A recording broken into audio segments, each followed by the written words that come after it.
যদি তুমি ভয় পাও তবে তুমি শেষ, যদি তুমি রুখে দাঁড়াও তবেই তুমি বাংলাদেশ। এই পদ্মায় এই মেঘনায় আবার আসবে জোয়ার, শস্য শ্যামলে ভরবে দেশ, খুলবে ভাগ্য দুয়ার। এই পদ্মায় এই মেঘনায় আবার আসবে জোয়ার, শস্য শ্যামলে ভরবে দেশ, খুলবে ভাগ্য দুয়ার। বাঁচবে কিষান, হাসবে শ্রমিক, মানুষ নিবে নিঃশ্বাস। একটি নামের উপর আছে মানুষের বিশ্বাস। আমার দুঃখী বাংলাদেশের উঠবে জেগে প্রাণ, আসবে যখন। আমি ছোটবেলা থেকে যেদিন থেকে আমি দেখেছি আমার পিতা শহীদ রাষ্ট্রপতি জিয়াউর রহমান এই দেশের মানুষের জন্য রাজনীতি করেন, যেদিন থেকে আমি উপলব্ধি করেছি যে আমার মা দেশনেত্রী খালেদা জিয়া এই দেশের মানুষের জন্য রাজনীতি করেন, এই দেশের মাটির জন্য রাজনীতি করেন, সেদিন থেকে তাদের মুখ থেকে একটি কথা শুনতে শুনতে সেই কথাটি আমি মনে প্রাণে অন্তরে বিশ্বাস করেছি এবং আজ পর্যন্ত সেটি বিশ্বাস করে এসেছি। কথাটি কি সেই কথা? সেই কথাটি হচ্ছে বাংলাদেশ জাতীয়তাবাদী দল বিএনপি বিশ্বাস করে যে জনগণই সকল ক্ষমতার উৎস।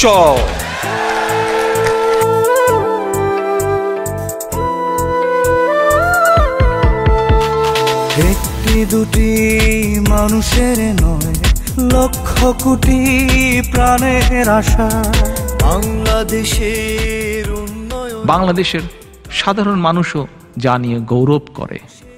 আজকের যে নিশিরাতের ভোট ডাকাত মাফিয়া সরকার, এরাও যা নিয়ে মিথ্যে বড়াই করে। এরকম দুটি সেক্টরের কথা, যেমন একটি হচ্ছে গার্মেন্ট সেক্টর, অপরটি হচ্ছে রেমিটেন্স অর্থাৎ প্রবাসে যারা আছেন। এই দুটি সেক্টর বিএনপি তথা শহীদ রাষ্ট্রপতি জিয়াউর রহমানের অবদান। আজকে প্রবাসে বাংলাদেশের 1 কোটির মতন মানুষ বসবাস করছেন তাদের কর্মস্থলের কারণে। তারা দেশে যে রেমিটেন্স পাঠাচ্ছেন এটির অবদান শহীদ রাষ্ট্রপতি জিয়াউর রহমান তথা বিএনপির। আজকে যে গার্মেন্টস সেক্টর, যে গার্মেন্টস শিল্প কারণে বাংলাদেশ পৃথিবীর বুকে পরিচিত, এই সেক্টর বিএনপির অবদান, শহীদ রাষ্ট্রপতি জিয়াউর রহমানের অবদান। এই সেক্টরের উন্নয়নকল্পে বিভিন্ন সময় বিভিন্ন ক্ষেত্রে দেশনেত্রী খালেদা জিয়ার অবদান আছে।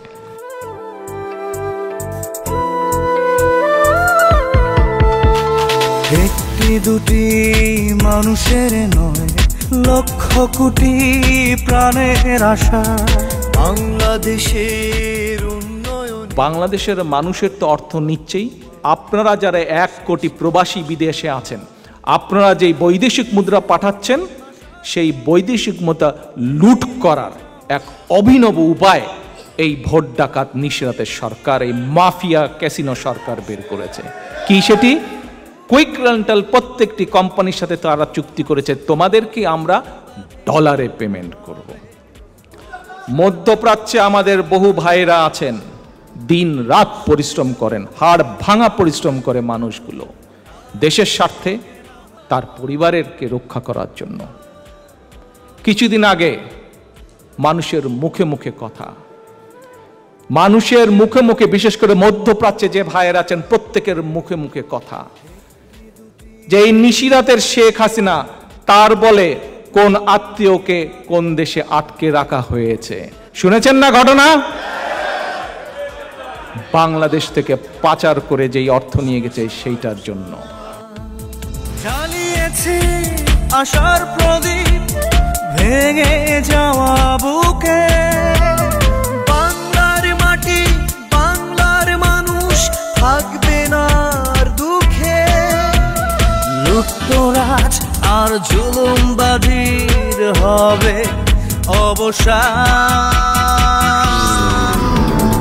আসবে যখন কয়দিন আগে আপনারা দেখেছেন যে এই মাফিয়া সরকারের নেত্রী, মাফিয়া শেখ হাসিনা কয়েকদিন আগে বলেছে বিএনপির অবস্থা নাকি হেফাজতের মতন হবে। আজ এই মঞ্চে দাঁড়িয়ে আমি কয়েকবার বলেছি যে যেদিন ইনশাল্লাহ বাংলাদেশে জনগণের সরকার প্রতিষ্ঠিত হবে সেই দিন ওই বিডিআর হত্যাকাণ্ডের বিচার হবে। আজ শেখ হাসিনা স্বীকার করে নিল যে হেফাজতে যে মানুষগুলোকে সেদিন হত্যা করা হয়েছিল সেই হত্যার নির্দেশদাতা সে। কাজেই আজ এই মানুষগুলো আপনাদের সকলের সামনে আমি বলতে চাই, এই হেফাজতের মানুষগুলোকে হত্যার দায় শেখ হাসিনাকে নিতে হবে।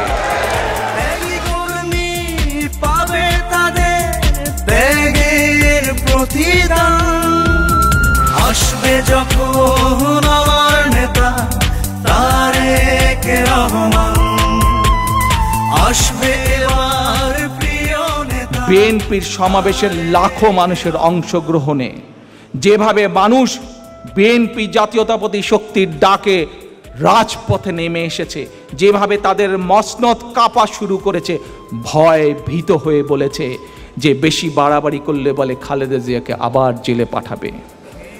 প্রিয় ভাই বোনেরা, খালেদা জিয়া আমার মা, আমি তার সন্তান। আজ শেখ হাসিনা যেই কথা বলেছে খালেদা জিয়াকে জেলে পাঠাবে, আজ আপনাদের সামনে এবং সোশ্যাল মিডিয়ার মাধ্যমে যারা সংযুক্ত আছেন প্রতিটি মানুষের কাছে আমি শুধু একটি কথা বলবো, শেখ হাসিনার এই জবাব আমি দেব না। শেখ হাসিনার এই জবাব আমি বিশ্বাস করি দেশনেত্রী খালেদা জিয়া হচ্ছেন গণতন্ত্রের নেত্রী, বাংলাদেশের সাধারণ মানুষের নেত্রী। কাজেই হাসিনার এই কথার জবাব বাংলাদেশের মানুষ তাকে দেবে। এই জবাব আমি দেব না, এই জবাব আমি দেব না। খালেদা জিয়া মানুষের নেত্রী, মানুষ এই জবাব দেবে।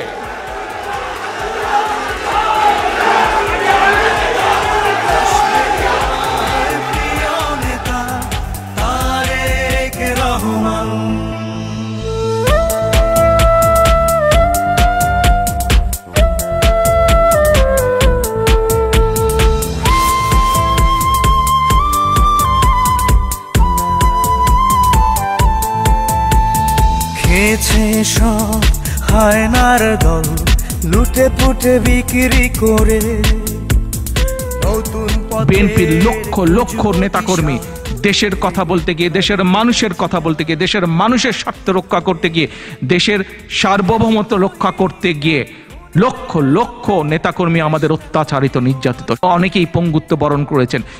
শত শত নেতাকর্মী আমাদের গুম হয়েছে, খুন হয়েছে। আজ আমি বাংলাদেশের বাংলাদেশি জাতীয়তাবাদী বিশ্বাসী, দলমত নির্বিশেষে বাংলাদেশের অস্তিত্বে বিশ্বাসী, বাংলাদেশের মানুষের গণতন্ত্রে বিশ্বাসী প্রত্যেকটি দলের নেতাকর্মীর কাছে আমি জানতে চাই, আর কত মার খাবেন আপনারা, আর কত কেস খাবেন আপনারা, আর কত জেলে যাবেন আপনারা? আপনাদের কি পিঠ ঠেকে যায়নি দেওয়ালে? পিঠ যদি ঠেকে গিয়ে থাকে তাহলে আপনাদের এখন সামনে যেতে হবে, সামনে যেতে হবে, মানুষের ভোটের অধিকার প্রতিষ্ঠিত করতে হবে। কারণ আজ আমাদের সামনে, আপনার সামনে জনগণের সরকার এবং পিছনে স্বৈরাচারের জেলখানা, মধ্যে আপনি বেছে নিতে হবে কোন দিক যাবেন। জনগণের সরকার প্রতিষ্ঠিত হবে নাকি আপনি জেলখানায় যাবেন? নতুন পথের খুঁজবো দিশা, বেগম খালেদা জিয়ার হাতে ধরে, দেশদ্রোহী আর খুনিদের হাতে দেশটা দিব না ছেড়ে। আমার এজেন্ডা হচ্ছে আমি আমার নেতা কর্মী, আমার সমর্থক সকলকে নিয়ে বাংলাদেশে আগামী দিনে মানুষের ভোটের অধিকার প্রতিষ্ঠা করব। আজকের এই 7ই নভেম্বরের এটি হচ্ছে আমাদের আজকের এজেন্ডা, এটি হচ্ছে আমাদের আজকের প্রতিজ্ঞা, এটি হচ্ছে আমাদের লক্ষ্য, এটি হচ্ছে আমাদের উদ্দেশ্য। যে ভোটের অধিকার 2009 সাল থেকে 1 মিনিট